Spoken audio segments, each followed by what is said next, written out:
let's first start with, can you give us a background, where you from, and you know what I mean, a little bit about yourself first, an introduction of yourself first. Okay. My name is Channen Smith, um, aka Cross. My name is an acronym for family name Cross. Uh, the C is for my first name, the R second, Ozell third, and Smith is the last. YouTube still on? You disappeared. Yeah, yeah, you're good. Okay. So I got that name from my mom. It's a family name. I'm originally from East Texas, Henderson. I was born in Henderson, Texas. We relocated to Tulsa, Oklahoma when I was about 5, and I grew up in Comanche Park Apartments from about third Okay, grade to pretty much high school. okay. Um, Did you have both your parents growing up? no, I've never met my father, my biological father. My stepfather, uh, Fernando Smith, came into my life when I was about 7. We lived in Apache Manor, and he's been in my life ever since. Okay. All right. So now we can go into your story because I like I said, bro reached out to me and he told me a little bit about your story, but Michelle was able to help me get a clear understanding of your story. You know, and so I really would like to share your story on my channel, and I want to say thank you for allowing me to share my story on my channel. Your story on my channel. My voice is a little raspy though, I so I appreciate the light. apologize. Okay. But can you walk us through the night of the incident? You know, where were you during the incident? Well, the shooting took place October 23rd, about 2 o'clock in the morning, and I was in Claremore, Oklahoma, with a girl I was seeing at the time, her family. Okay. Now, as I was reading or as I was reading some of the information, I was looking at the article that you sent me, Michelle. I saw that there was no physical evidence, no weapons, no camera footage, and multiple witnesses said that you were innocent. And so, how do you feel the jury still found you guilty? Um, at first I was just angry and biased as to why they would do that. Um, but after going through my own case and learning how I got here, from the accusations to the conviction, I understood that they were even deceived. They were given all the information. They were given incorrect information, and uh, the authorities put on a convincing case, even though it wasn't true. So it's it's, it's difficult to be upset with them because they made the best decision based off what was presented. Many of those things shouldn't have been presented to them. All right, so with the police dismissing your alibi, even though they had, excuse me, the police dismissed your alibi without even investigating it. What exactly was your alibi, and how solid was the proof that you were out of town? Like you said, you It were with was your previous. ironclad. Go ahead, Yeah, my I proved, when I left. I proved when I left, how I left, when I returned, where I was, how long I was there, what I did while I was there. It was routine for me to go to Claremore on the weekends. So Friday through Sunday, that was my usual. Um, I was seeing this girl by the name of Sabrina, and I wasn't able to see her in the apartments anymore because he moved. He moved to Claremore with her brother. But that was our only time together. So that's what we did. uh, I also saw and said that you were the only suspect. How was that possible? Like you said, you weren't there. There were various witnesses that came up and said, "Hey, he had nothing to do with it." I mean, there's camera footage that see people going in and out of the store all the time, but they couldn't pull up any camera footage to prove. I mean, there's no evidence. So how are they gonna say you were the only suspect? Um, I'm not sure. It wasn't convenient for him because there was plenty of evidence in their face. This guy was happened to be beefing with a lot of people at the time. There was proof at the time that he had multiple death threats um, on audio and video. The authorities were aware of this. In fact, there was a famous rapper by the name of Snoop Dogg, who the world is aware of, and they had an online beef at the time. And Mm-hmm. my public defender, Marnie Hill, told me herself that the detectives flew out to LA to see him about the case before I was ever a suspect. Uh, they had a beef on World Star Hip Hop in 2010, and a lot of the videos are still online, even though many of them are taken down. But you can still read the comments and see that people thought, even after he died, that the rapper Snoop Dogg was the cause of his death. What's up, my niggas? Y'all know who it is. It's your boy D-Lo. You know what I mean? What's going down? Cuz I come give you something real, cuz. About this nigga Snoop, cuz. What this nigga Snoop talking about? Tell him about it. Nigga talking about, cuz it ain't no gangbang unless you California. We are nationwide. If you are banging outside of California, Bloods or Crips, you need to stay with it. Because if you come back to California where it originated at, we have different sets of rules and regulations that don't apply to you niggas. My nigga, come on, cuz. You know what it is. Niggas Hoover, nigga. And I'm from Oklahoma, nigga. 918, nigga. This how we get down. Now I'm gonna tell you just like this, Snoop, nigga. And I remember that because that went viral. Like you said, it was on World Star. It was all over YouTube. That was a big event. You know what I mean? That was a big issue. But my next question is, as you just brought it up, so why did the detectives go question Snoop Dogg, and what do you think they were trying to hide or trying to find? I believe initially they were following the evidence. They were following what they were aware of, and what public opinion seemed to think. Everyone was in a chat about what was going on. Facebook was kind of just taking off, so to speak, especially in Tulsa, Oklahoma. And World Star Hip Hop was a big thing for any kind of rap beef or hood fight, anything that was in the black community. It seemed like would land there if you recorded it. That was a place to upload it. And everyone was aware, even the authorities. You know, so I was surprised when they told my jury that I was a suspect. The true assailant who eventually came forward, Arlen Young, aka Mooney, he had a fight with the deceased in the case 24 hours prior to his demise. Mm-hmm. So you would assume that they would even look there. They did. They connected the dots. They didn't interview anyone from the fight. The motive was clear. Even before he came forward, it was obvious there was something going on. I'm sorry, will you ask the question again? No, I was listening to you. What was the question again originally? I can kind of, that's so much for me to say. I can kind of.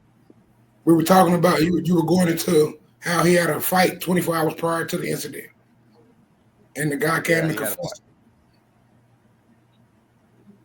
Yeah, the same guy came and confessed. The same vehicle in question that's in my paperwork is Young's girlfriend at the time versus Johnson's vehicle.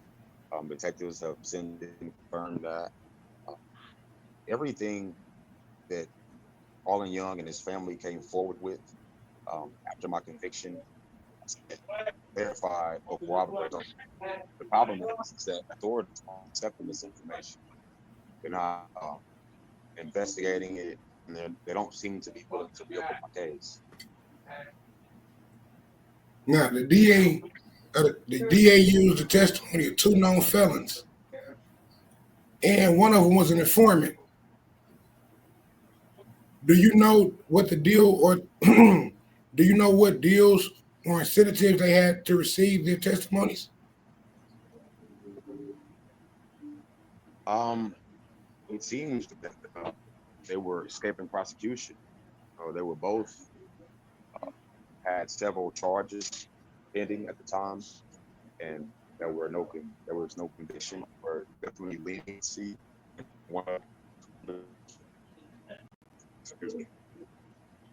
So it seemed like self-preservation. These were no strangers to law enforcement. They had encountered them several times. It's definitely, pretty long, and it seemed like they were just playing both sides.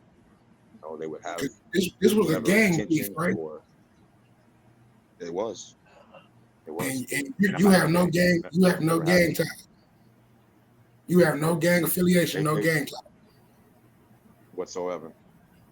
They've tried to tie me to a gang, as far as for a motive, but they failed miserably.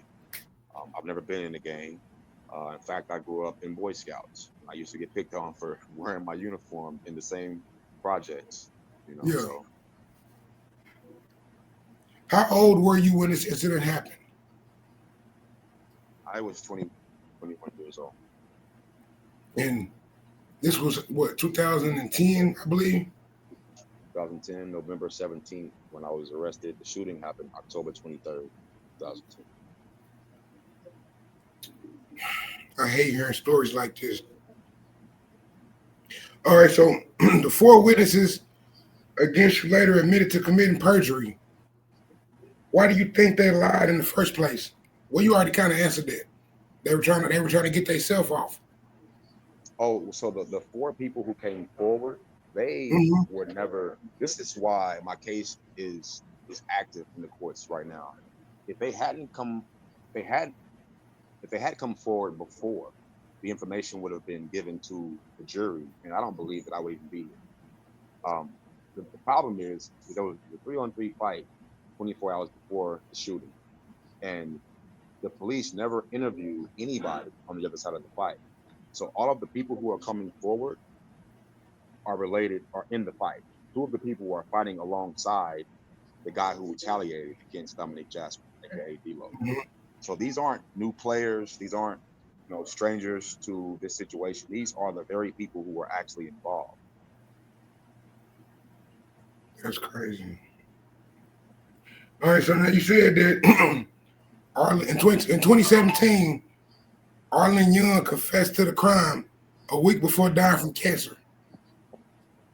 Do you know exactly what he said, and why do you think the court refused? They refused to consider his confession. Not verbatim, without having it right in front of me. But I do know I can pretty much summarize what took place from my knowledge and my private investigator and my attorney. He was at home in hospice care. He had cancer for a while. He began taking chemo, and his cancer progressively got worse pretty fast, and he knew that he was dying. According to his family, he wanted to get this off his chest. He wanted to clear his conscience before he died, but he did not want to serve his last days in jail. So he began talking about it. Talked about it with his cousins. He talked about it with the guys who he had to fight with. But according to their affidavits, they knew from the night of the shooting that he committed the shooting. They were never interviewed. They were never questioned. They were never pursued. In fact, he was still driving around in the same 2-tone Buick SUV that he committed the crime in. That's crazy. All right, so the 4 people that corroborated his confession and your innocence, why do you think that their confessions and statements have been ignored? I believe they've been ignored because of, what they're saying. First of all, the authorities they're not really seeking justice here. Oklahoma is so stuck on finality of conviction. It seems like they care more about the reputation that they got it right than they do justice. The statements from the people are pretty transparent. You got these guys saying that, hey, he was really upset about how the fight went, that when he hit the ground, Dominic Jasper stomped him in the face. Ashley Park Apartments was pretty much his stomping ground. So there were a lot of people outside during that fight. I was also present. Everyone knew this happened. It was embarrassing. So basically, the next night, the same 3 guys who wrote affidavits, the one who retaliated, Arlen Young, were back in the apartments, hoping to see these guys return, and they didn't. when they didn't. All the young left, seeking them out, and it appears he found them and did exactly what he said he'd do. He came home. He returned home to where the other two men were, and told them what he did. Was reportedly cleaning the gun off and left to dispose of the weapon. These guys told why he did it, when he did it, the vehicle that he used to do it. Um, there was nothing really they didn't Where say. he hid the weapon. Where he hid the murder weapon. One guy, Henderson Porter, even told how he carried out the crime. It was so vivid that the current district attorney, Tulsa, Oklahoma, Steve Coonswaller, told Shelly Davis and another advocate in a meeting they had about me, that for asking her was she recording, and she told him no. He told her that Henderson Porter's new affidavit cooperated with the medical examiner testified to a trial as far as manner of death, and he still refused to open my case. So they knew you didn't do it, but they just wanted to blame somebody. They don't want to admit fault. Yeah. If they did not initially know, they definitely eventually knew, and they never tried to reverse it. They never looked for other suspects. They just continued to change motives and make it be a new reason why it would have been. They didn't care that I was out of town. They didn't care that I can't be in two places at once. They didn't care that I had multiple people corroborate that. They didn't care that I maintained my innocence, that all of the witnesses initially said they didn't know who the shooter was. This fell out of the sky. I was still living my life. The shooting happened October 23rd. I wasn't arrested until November 17th in a traffic stop. So everyone was surprised. Even the guys who wrote the affidavits, they were apologizing, like, look, sorry we didn't come forward sooner, but they never pursued us in any way. They never questioned them. They never seek them out. And ironically, all of their names are mentioned in my case by one witness. And also, ironically, conveniently, they never called her to testify. They had these people's names. The men who came forward never, ever investigated. Even my defender, I told him that when I realized they were using the fight to convict me, they were trying to say that it was retaliating on behalf of Freddie Smith and the fight. I told him, I said, that's not true. I was at the fight, and he would not bring this forward his evidence in court. He would bring it up.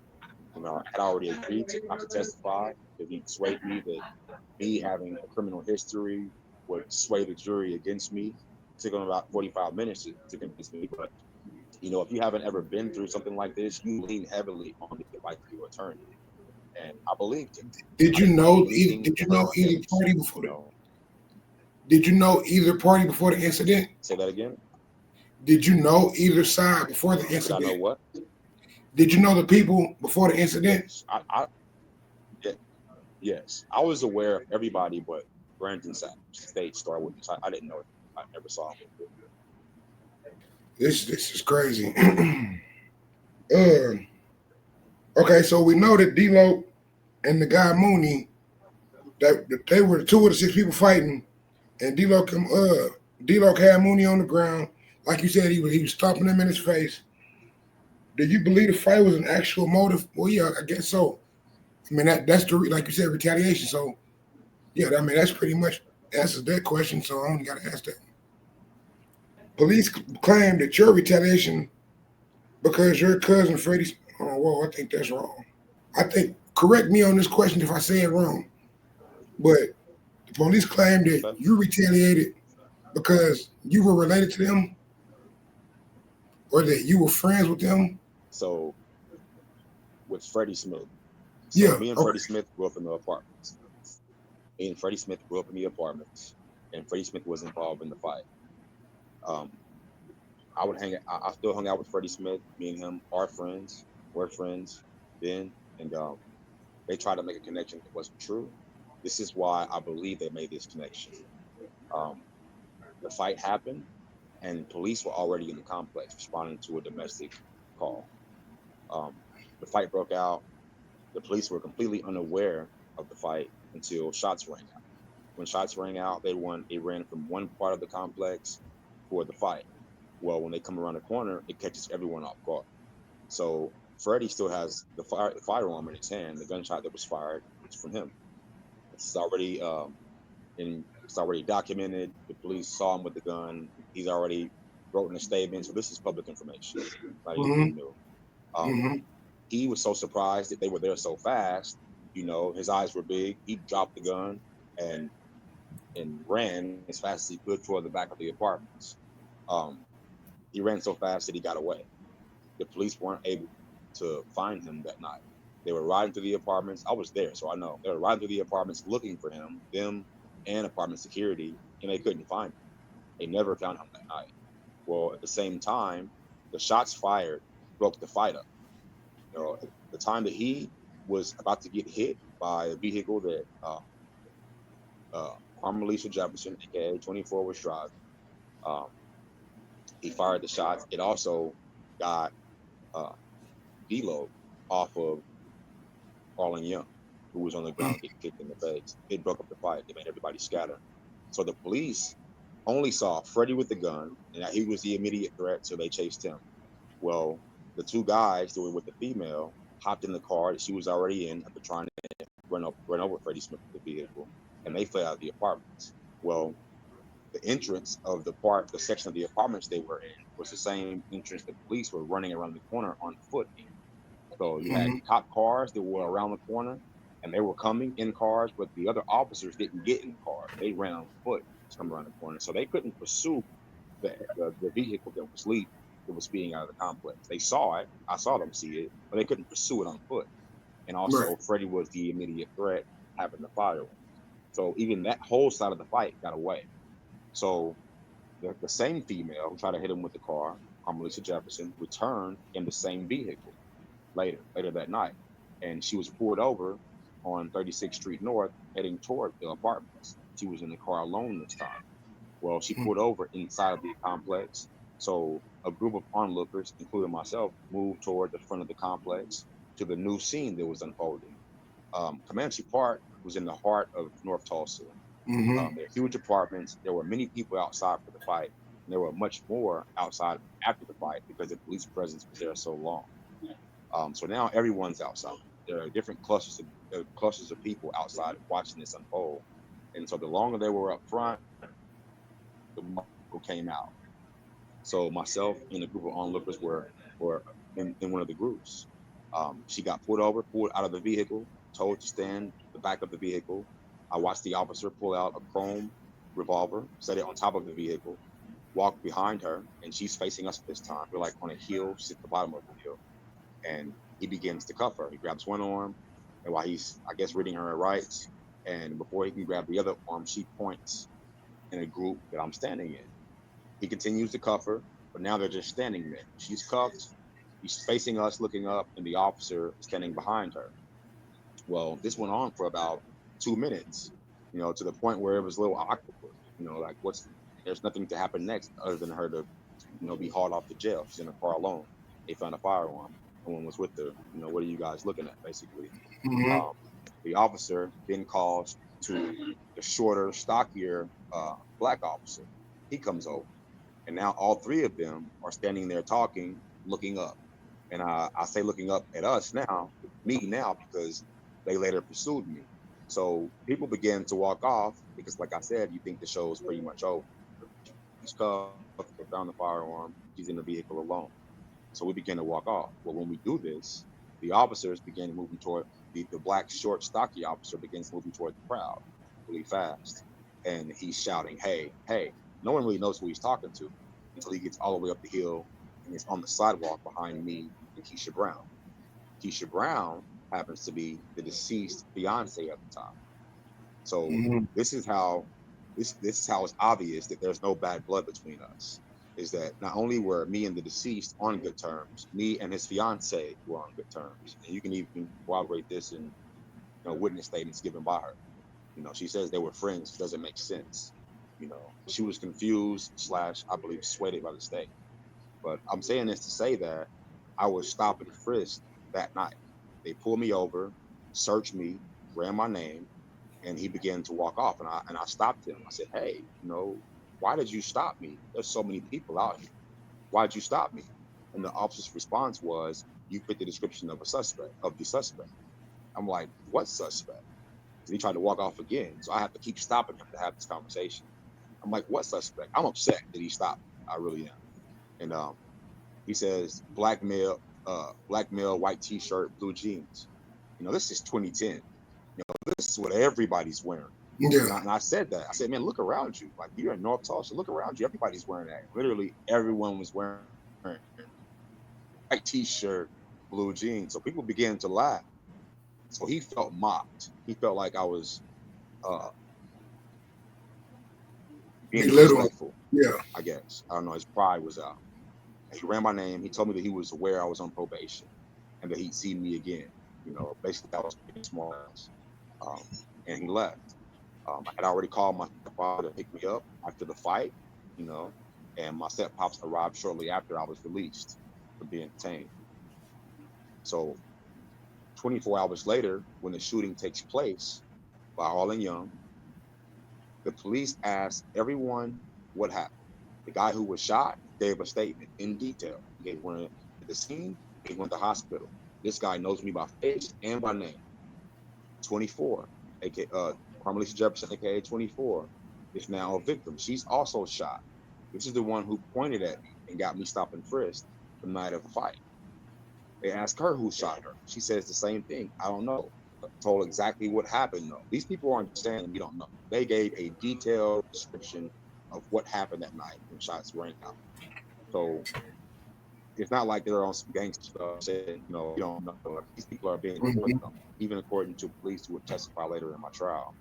Brandon Rico Savage, the guy of the three who I don't know, I've never seen before, he also says the same thing.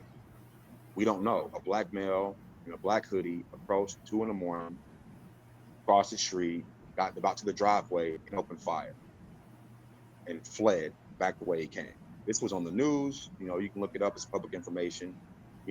Weeks later, my name began to come up. But this is why I believe, and this is just me tying the knots. Freddie Smith's name came that night. And I just told you that none of the witnesses said anyone's name. Mm-hmm. Freddie Smith's name came up because Carmelisa Jefferson was a victim. It's the same woman who was arrested the night of the fight. It's the same woman they connected that fight, her arrest, with the fight in the complex with Freddie Smith, who they were aware of. He was on probation. They saw him physically, and somehow they had his name. So police said in a statement from the night of the shooting that it's possibly involved with the shots fired in Comanche Park with Freddie Smith. They said this, even after all of the witnesses said they didn't know who the shooter was. And the only other person's name ran the night of the fight was mine. And my name is Channen Smith. So when Carmelisa Jefferson told the police that we were cousins, I believe that was the connection they thought was corroborated. We did know each other. We did grow up together, but we were not in a gang. I'm not in a gang, and we live two different lifestyles. My family is from East Texas. We relocated to Tulsa, Oklahoma. His family is from Alabama. He relocated to Oklahoma. Even my stepfather, who I was telling you about, came in my life 7 years when I was 7 years of age. His last name is Smith, and we're not blood related. So they used this common last name like Smith, Mm-hmm. Davis, Johnson, which just means big plantation if you want to go to the history of it. They used Mm-hmm. this to say that we were family, even though I told them repeatedly that we were not of relation. My stepfather told them in trial we were not of relation. So they know that we're not family, but they still use this like it's a fact. Yeah, they ran with that false So that, to narrative. me, that's how my name got involved. If I had to guess, that's the best guess over all this time that I can make, because no one was saying my name. So I don't know if the police said, "Hey, is this guy involved?" and they brought my name up because it was ran. or if someone told them that I was involved because they assumed that Freddie was. I'm not sure how that played out. What I do know is Freddie, the guy they saw with the firearm, the guy who had the physical fight, his name was mentioned when my name was mentioned. Supposedly, I was the assailant and he was the driver, but he's never faced any charges for this crime and he's never been arrested for it. In fact, the district attorney offered him to not go to jail, not go to prison for the firearm that he was caught with that night of the fight in order to testify against me. He refused, went to prison, and still has not been charged for this crime. And in fact, I have an affidavit from him right now, finally coming forward. Yeah, that's crazy. So they used John's last name and tried to say y'all were related. And then, I mean, because I know, bro, he got a beard, you got a beard, y'all both light skinned. So they used you as the. But we didn't have beards then. Okay. At one point, I had hair. Okay. We didn't have beards then. This is from stress of Yeah. being in here. Yeah. Yeah, I had hair. I didn't have facial hair. He didn't have much facial hair. We were younger. It's been going on 15 years now. So we didn't look like this then. The police said that the surveillance cameras across the street were broken. Have you or your legal team ever tried to obtain footage from those cameras? We have. We were unsuccessful. As I'm sure you're aware, most places who they record, there's a time frame from which they record, and after you exceed that time frame, they delete footage. But there was some lies told about obtaining that footage. The shooting happened on a weekend. So they had plenty of time to go and check those recordings out, and they either did and they didn't find what they wanted, or they did. And also, like he told me in my interrogation, there were cameras all up and down Hart. So where else did they go and look for video footage? I feel like I shouldn't be requesting it. I shouldn't have to ask for it. You threatened me with video footage in my interrogation, and I maintained my innocence because I knew that you didn't have me on video committing any crime. It's not possible. And so now there's no video footage at all. Now they're just saying that it was an interrogation tactic. But there is literally a camera on the corner right across the street from where the crime was committed that would have saw everything. A source made this information known that Eyewitness is over all of the cameras for Dollar Generals across the nation, and that there was no video footage. There was no. They have a log for cameras that are out of order, so they can go and fix them. And there was no log for 2010, for October of 2010, for that store, meaning all the cameras were functional. Right. When I learned that there was no physical evidence tying Channen Smith to the crime that he was convicted and is currently serving a life plus 40-year sentence for, I knew that I had to do something. So with the help of some other justice reform advocates, we put a small team together to go looking for the evidence that was never recovered by police in 2010. Although we knew it was a long shot, we had to try, because for the last 14 years, an innocent man has been sitting behind bars for a crime that someone else confessed to. In 2017, about a week before he died of cancer, Arlen Young came forward and confessed to the 2010 shooting on Harvard Ave in North Tulsa. Why didn't the police investigate where Young said he disposed of the weapon? Miss Shelley, can you answer that one? Why do you think the police didn't investigate the location? I wish we had an answer for that. We actually did our own citizens investigation in 2023. There was about 8 of us that went down and just combed the brook, where it was, the creek, The unfortunate part is that I believe it was in 2021, the storm drain at that location was dug up and completely repoured concrete, like, several feet thick, much bigger. So where we were told that the gun had been buried is now under several feet of concrete. We still went there. We still dug. We brought metal detectors. We brought big magnets, threw them in the water and dragged to the bottom of the water. We didn't come up with anything, but yeah, I called several of the excavators that were involved in the project. I called around the city until I found the companies that did the project. They didn't find anything, because I guess they sift through the dirt that's given to them, and they found no gun, nothing that they recall. So unfortunately, that was kind of a dead end. Why the police never pursued it is unclear. Why they didn't pursue any physical evidence. They didn't even fingerprint the cartridges that they found on the scene for fingerprints. They didn't dust them for fingerprints. Why? So really, It doesn't make any sense. That kind of take me back to the whole Snoop situation. And I'm not saying he had anything to do with it, but what are they trying to hide? Why didn't they fully investigate the situation? Why did they just pick a random man and say he did it with no proof, like no evidence, no witnesses, no nothing? They built their case around their assumption of his guilt. Yeah. And I mean, you said you had a record prior to the situation, right? So they tried to use your past against you, I guess. Since you already had a record, we're gonna take him and say he did it. And we got justice. That's crazy.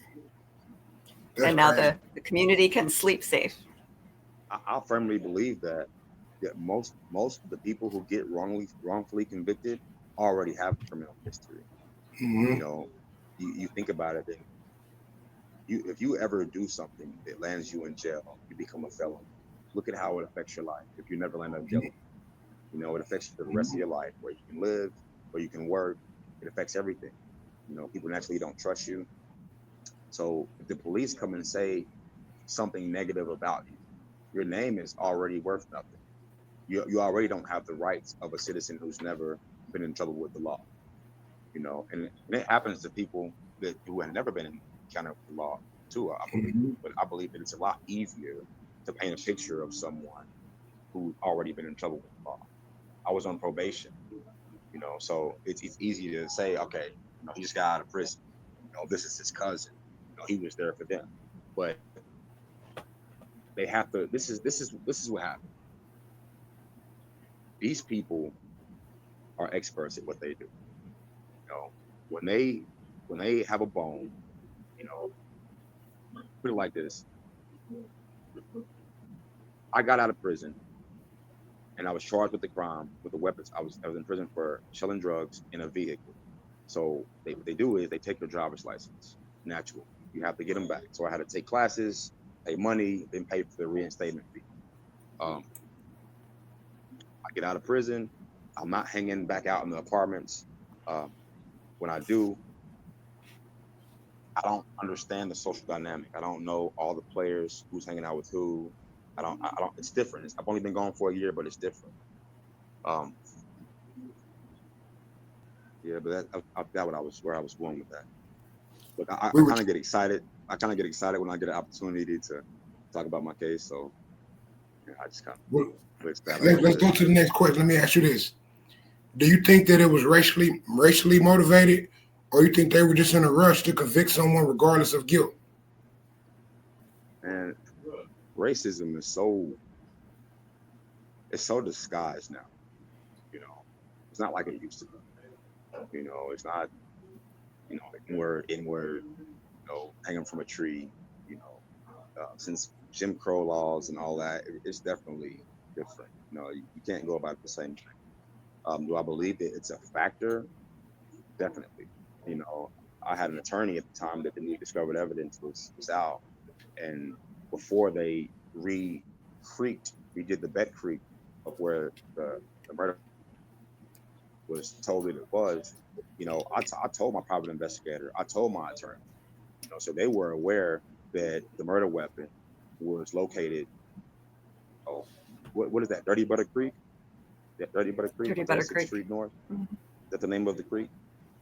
Right. Yes. So they were aware, and then a year later, this creek bed is dug completely up and redone. Now, is it? And this is what I found. This okay. This is my trying.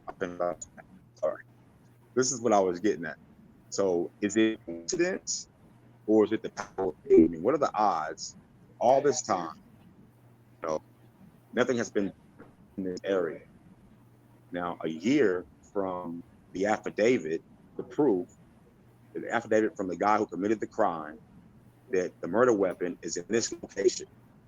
Now, this whole location has been dug up and redone. The whole thing, the exact location.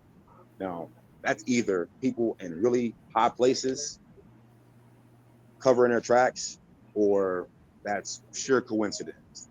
Either way, it doesn't help me. Police never show any interest in this evidence. I've never seen that in all my life. I've never seen police not follow the evidence. So they had an opportunity to uncover physical evidence, which there's none in my case. And because of my thoroughness, you know, and my supporters, we have something for them. They found the person who owned the vehicle that was used in the crime. They came with the location of the murder weapon. They came with motive. They came with the people who were involved in the fight, who had intimate knowledge of actually what happened, the people who knew the night of the shooting, who committed the shooting and why.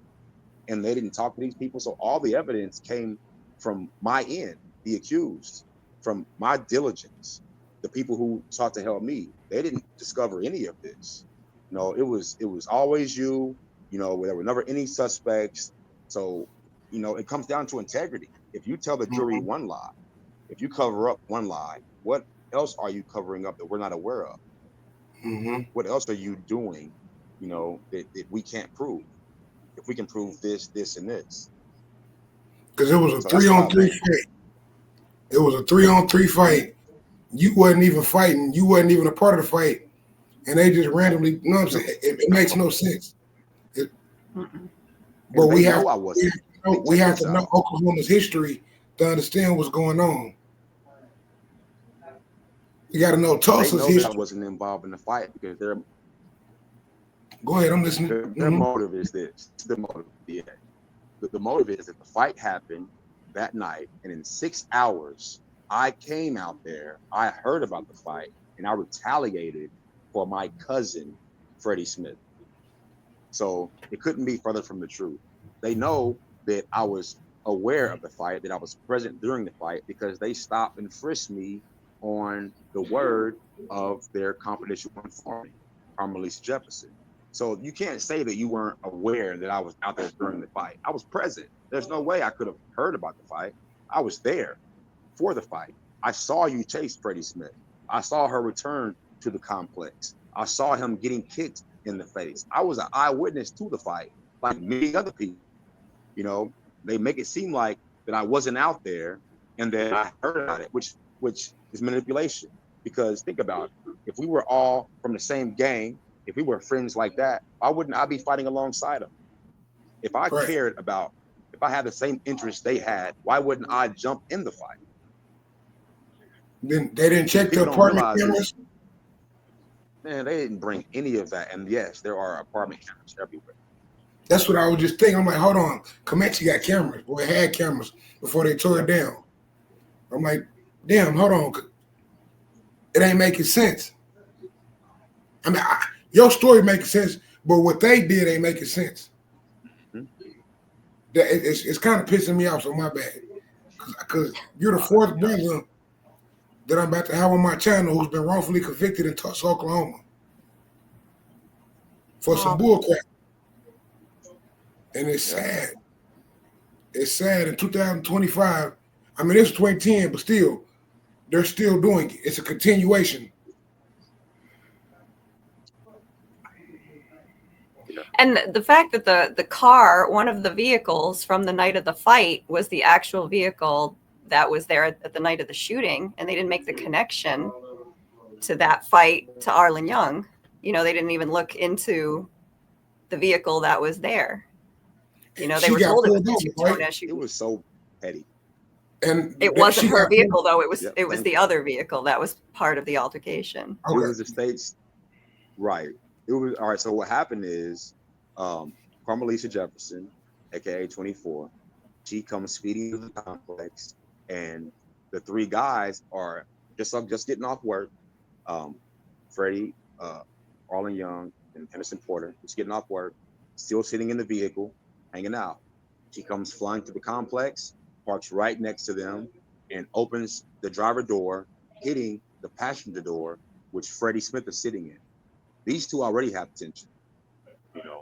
He's the one who informed me about her reputation of being a CI and to just stay away from it.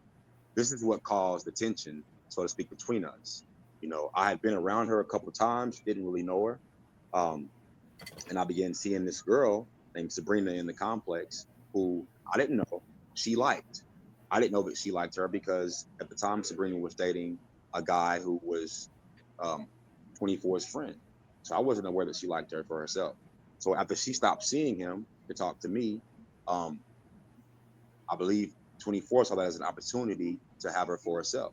Still, I didn't know this. I just thought they were two girls hanging out because they knew each other before. Hey, my apologies, but I was talking to somebody about this recording, and they told me that 24 was messing with the other guy's girl, and that's what it's all behind. Possibly. I'm not sure what 24 gets around. She likes women like we like women. And yeah, that's what yeah. That was her thing. But like I said, I didn't know her then. This is my introduction to her. I'm not knowing that she's in a gang. I'm not knowing that I didn't know. So as soon as I was informed of what the rumors were circling her, I literally began to keep my distance. If she came around, I would leave. There was no beef. That was just how I carried myself.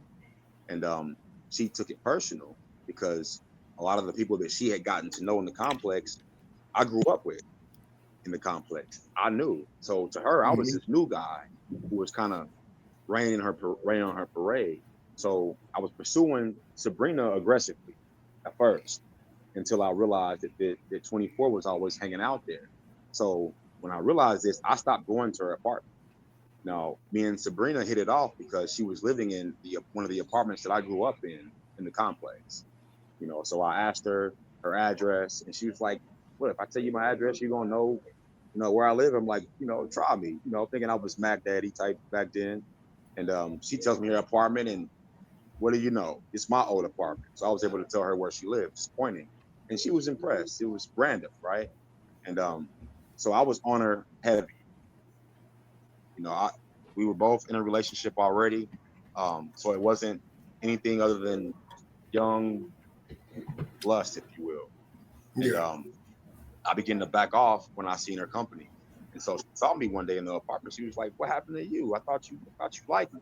I was like, "I do." I was like, "I just, I ain't feeling a lot of the company you keep." She was like, "What are you talking about? 24?" I'm like, "Yeah." I was surprised that, she knew that it just came out like that. And she stopped there. She was like, "She snitched." And I was like, she was like, "Yeah, everybody know." So this is now I'm finding out this is common knowledge. This ain't just something that I know. I'm thinking this is just like I got the scoop, and like nobody noticed. So I'm staying away, and nobody knows what's going on, but everyone knew this is common knowledge. And so she was like, "Well, don't worry about that. I'll take care of it." And we talked a little bit, and I kind of blew that conversation off. Later when I still wasn't coming around, she said she told me like, "Hey, I told her she can't come over. Can't come to my house anymore. Why you ain't been coming around?" I wasn't aware. So this created tension for 24 toward me. There was no tension with her. I didn't have any reason. And so she disliked me enough to begin saying things like I was in the way. She was going to get me out of the way, according to people in the complex. Still, this is a woman. I'm not thinking like she can really do anything to me. I'm not considering her in with law enforcement until the night of the fight. Now, I know that the dislike was strong.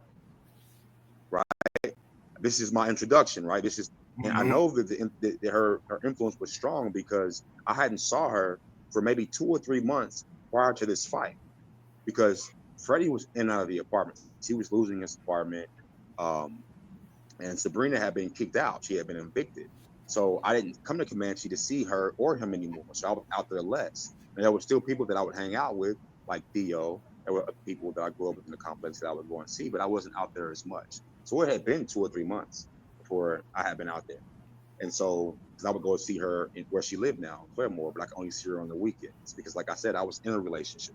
I was just being young and, doing my thing. And so when the fight happened, and I saw the fight, she came back in the car and was arrested.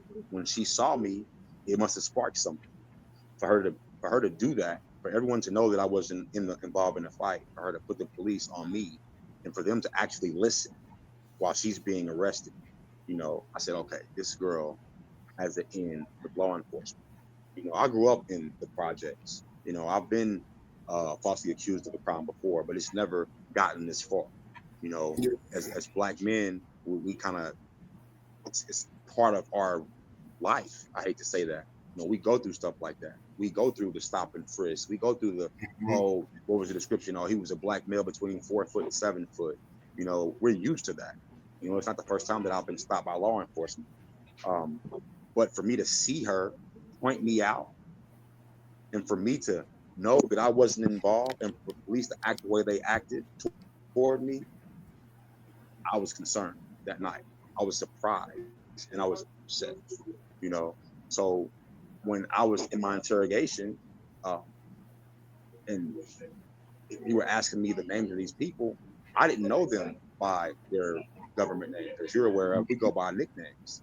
You call somebody Dre forever, or Jay, or Matt, or J Matt, or you never know their real name. You don't even think to ask. If that's who that is, you really don't need to know their name. So they were asking me, so you don't know Dominique Jasper? You don't know Carmelisa Jefferson? I'm like, no. And I told them straight out, I'm like, look, man, what you're talking about is a big deal. You're talking about murder. I don't know. We don't go by those names in the streets. If you give me a nickname or pictures, maybe I could help you. At that point, he left and he came back. I immediately identified Dominique Jasper as D-Lo. That's D-Lo, and that's 24. The third guy, lo and behold, to me was a state star witness, Brandon Savage. Never saw this guy before. Didn't recognize him. So. And how did you react when you saw 24's picture? I told him. Hold on, gotta go. 1 second, I'll be right back. 1 second, all right? Sorry, y'all. It's part of being incarcerated. 1 second. All right, so tell me, Miss Shelley, how have you been involved in this case, and what progress, or like how can we help? How can others help in this case? We have been sending around a petition for a new evidentiary hearing. We just need awareness. We need people to help us with resources. We're trying to raise legal funds. Right now, we're doing everything in the court pro se because he spent every penny that he had on the attorney that filed for the post-conviction relief. And he did a real janky job, and that got denied by the state within, my goodness, a couple of months. It was really quick. Right now, we're in the federal court. So if anybody has resources that they can, names of people, attorneys, we've reached out to everybody we can. We've even, he submitted an application to the Innocence Project. We've heard nothing from them, but they say that there's at least a minimum of a 2-year wait list. And, we're probably at the 2-year mark now. Anytime anybody tells me to call this person, that person, this agency, I do. It's been a lot of dead ends. So we're really looking to get more exposure in doing that. We've even been trying to go through Snoop Dogg to see if we can get his support to say, yeah, they came to question me. I didn't have anything to do with it. We know he didn't. But to have somebody with that sort of influence come forward and talk about this case would bring huge exposure that we just haven't been able to get. We've got a handful. Has Snoop responded to you? Sorry about that. Has Snoop responded to you? No, he hasn't. I've been tagging him on everything. I reached out on his website and no response yet. I'm even tagging Martha Stewart because I know they're friends, so it's like just trying to get some Kim Kardashian, somebody. All right, so I got a couple more questions and then we can go ahead and end it. But my next question I want to ask is, have any organizations or innocent projects looked into your case? We were just talking about that. Shadi told me, has anybody reached out to you or responded about the case? Am I answering this? No. If you want to, okay, either or. Okay, yeah. Like I said, like I was saying earlier, he did submit an application to the Innocence Project. What would you say? It's been a couple of years now, probably. We're probably at that 2-year mark-ish. Since submitting that one. We have, interestingly, had a freelance writer out of Colorado jump on the case, and he wrote a 20-page article. He's worked on another wrongful incarceration back in the 80s that my family had ties to in Colorado, interestingly, and 45 years later, he and I reconnected, and now he's helping us with Channen. And we've got a law student out of South Dakota who's, helping us, and another advocate out of Colorado. So we've got kind of a scattering of people. And now I'm talking to somebody out of California, who's working with us on some new ideas. So, we have had a few people jump on the case and help us. But as for large organizations, no. There is a Page 6 Oklahoma. They have a Facebook page. I'm not even sure who's behind it. They try to keep a low profile so they don't get, targeted in any way by the police or anything. But they've been exposing a lot on their page, and they've done a lot of, reposting for Channen. Oklahoma Watch, we've tried to get them involved. But it just hasn't really gotten anywhere. It's like every time we think we're getting somewhere, it just piddles out. It's been a very frustrating process. Why do you think people are afraid to get involved with the case? Honestly, I don't know. There's a lot of people that are exposing a lot of things right now. Mm-hmm. Exposure seems to be kind of the thing right now. I've connected with a lot of other advocates going to rallies around Tulsa for different wrongful incarcerations and over sentencing, and people are speaking out. They're just not really gaining traction. So I don't know if people are just inundated with other stories, or this one's not big enough for them. I don't know the answer, but it is a frustrating process. But I keep just emailing people and saying, we're still here, just so this is still a story you could look into, and just keep being persistent. Do you have any thoughts, Channen, on why people aren't jumping on it? I don't know. I know that before this happened to me, I was blind, even deaf, to a lot of these type of stories. Especially today, the way social media is, the world is bombarded with the next story. Tragedy at the fingertips, 24/7. So unless you're famous or you have famous support, or someone like that is bringing attention to the situation, like Julius Jones. Mm-hmm. I will say this, and I think this is an important thing to note, is that the lead detective on Channen's case in 2010 is now the Tulsa County Sheriff, and the DA at the time of his trial is the sheriff's lawyer. So it's crazy. I know a guy, he's incarcerated. His name is Channen Smith. He goes by Midnight. But they gave him, I think it was 10, 20 years for a crime he didn't commit. And so I'm thinking like, damn, these Smiths, it's like they targeted. I don't know. This is Tulsa. It's ironic you say that because at the time of my trial, the girl Sabrina was dating someone else. Like I said, we were never we were dating a guy named Terrace, and beating on her and whatever.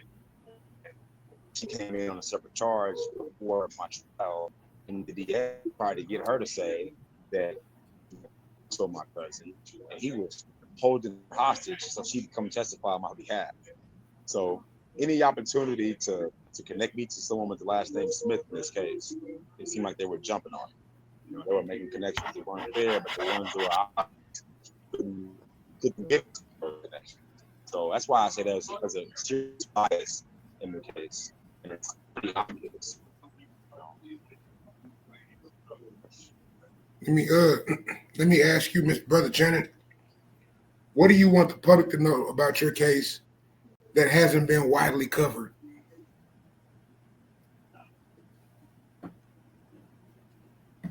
I think that I want the public to know my case. I want the public to know that I am another innocent man, that I have been wrongly charged, wrongfully convicted, that I'm still here, that I still need their help to get out of here, that there are other people here in my situation, that the criminal justice system is broken. Men and women that we are hiring to do a service for the public aren't doing that with integrity. That there is selective prosecution, and it's happening every day. That they are turning a blind eye to the rights of ordinary people. When you're in prison, wrongful or rightful, you don't have a voice. You can scream as loud as you want, and no one hears you. It really takes people who care, people of character, and people of integrity, people who have a heart for life, justice, and liberty to stand up. It takes people to unite. We have these rallies sometimes, and I hate that the numbers, so few people who show up. We have the support we need to get our voices heard. We don't have 500-600 people outside, with demanding justice. You don't have that unless, like I said, your case has gone viral, or you have someone of influence who people take to or listen to. If you're just a normal person who's locked up, the burden is on you. You've been convicted, you've been charged. They have the media on their side. They plaster your face across the news, and they attach it with all kind of harsh information, and people believe what they read. People believe what they see. The narrative has been given to them. They believe it to be true. You look at the difference between the news stations. People believe Fox. Some people believe ABC. You see it there. It's the same thing with local media. People believe if you're on the TV, and they put charge with whatever, the public is already convicted. Even especially in the black community, first thing you hear is, "Oh, he's stupid. Oh, I can't believe he did that." You need to consider person may have not committed this crime, but you can get an officer, who shoots someone on camera with their hands up, or chokes a guy to death with his hands up, and people will still not believe what they see. They will still hear the case out. They will still consider if he's really innocent or guilty. And it blows my mind when you see that, especially in our community. I think that we need to have a better spirit of unity, and that we need to support each other. We need to have a voice. We need to be part of the solution, not the problem. If you could speak directly to the DA, the judge, or the people who put you behind bars, what would you say to those people?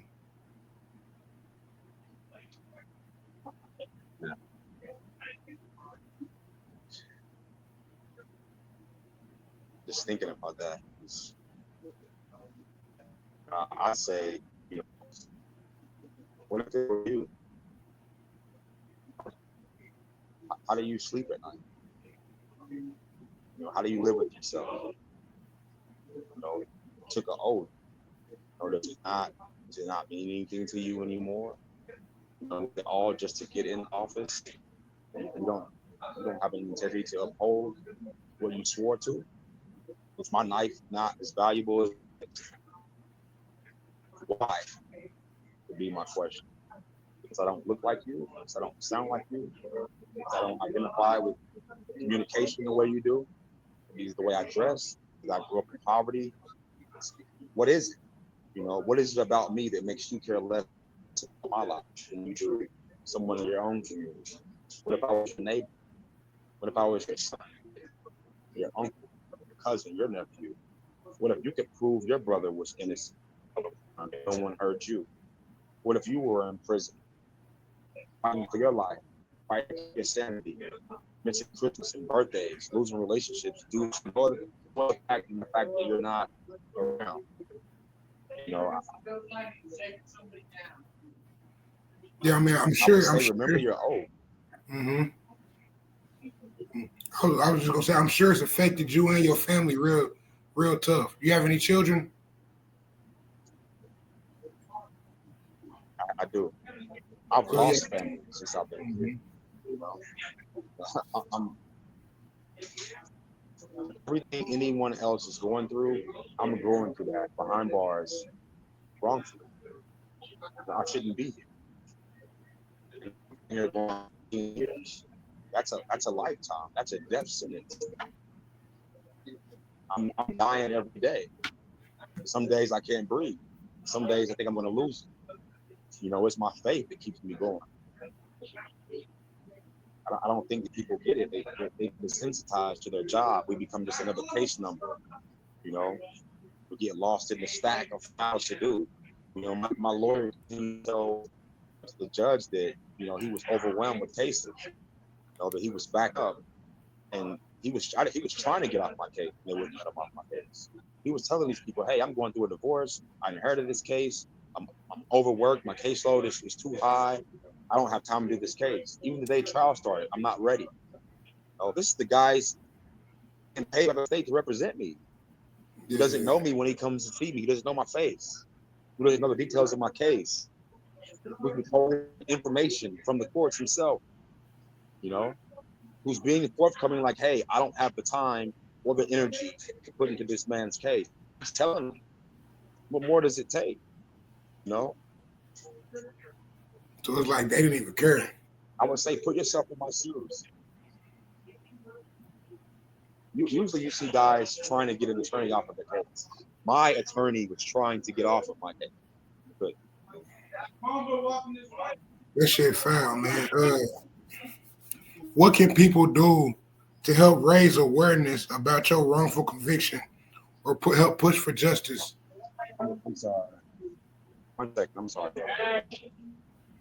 Yeah, I can answer that. We have set up a website, justiceforchannen.org, and Channen is spelled CHANNEN. So it's justiceforchannen.org, and you can. Our petition is linked there. We have a fundraising site linked there. His story, a timeline of events, which you can see clearly that he could not have been in two places at one time. We've even created merchandise. We have a line of merch that you can purchase. So, you know, and some of the proceeds will go towards his legal fund. So there's different things that you can do. Share, comment, like anytime. I'm constantly posting on TikTok and Facebook, Instagram, Threads, Blue Sky. You know, I'm on all the socials and, you know, constantly posting videos for him. And we get most of our traffic on TikTok. You know, so just spreading the word. And if you have resources, please pass them along to us. And if nothing else, pray. We are both Christians and we are believing God for a miracle to get Channen home. So prayers go a very long way. And then sharing and liking and commenting to boost the algorithm to get the videos out there and to more people. Yeah, so I'm glad that he has someone like you that can help him spread this message, because you gave me a lot of information today, and you helped me understand the situation a lot more than I could. And so I'm glad he has someone like you by his side. I will say that this has been a total faith journey. It was all God that opened my eyes to mass incarceration, how it disproportionately impacts communities of color and poor communities. And I was one of those privileged people that, kind of turned a blind eye to this sort of a situation until the Lord really opened my eyes to it and lit a fire in my belly for prison ministry, and not looking beyond people that have been overlooked by society. It's easy to ignore. And there have been more times when I've gone to visit Channen in the prison, and driving home past this beautiful lake with all these people on their boats and their, jet skis and all these things. And 20 minutes down the street, there's a prison with 1,200 men in it that these guys probably don't even know is there or could care less, with no air conditioning and no heat sometimes in the winter in certain cells, and no water. If if the town has no water, they shut off the water to the prison so that the townsfolk don't have to lose their water. It's too easy for people on the outside who have never been law involved or justice involved to just ignore it until it happens to you or somebody you love.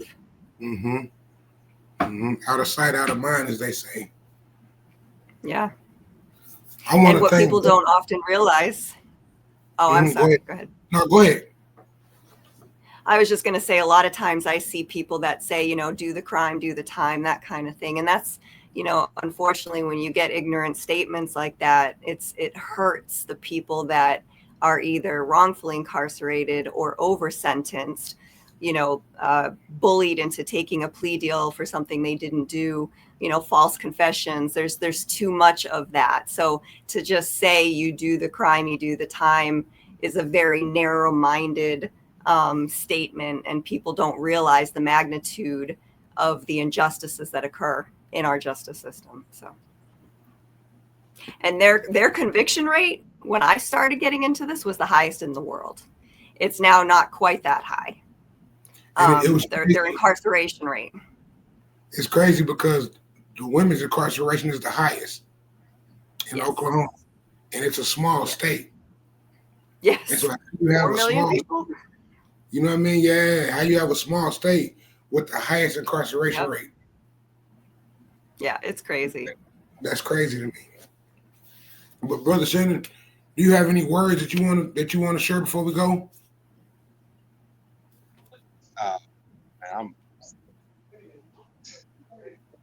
I have so much to say, but sometimes I'm at a loss for words. Man, I just appreciate the opportunity to raise awareness for my case. Thank you for the platform shared.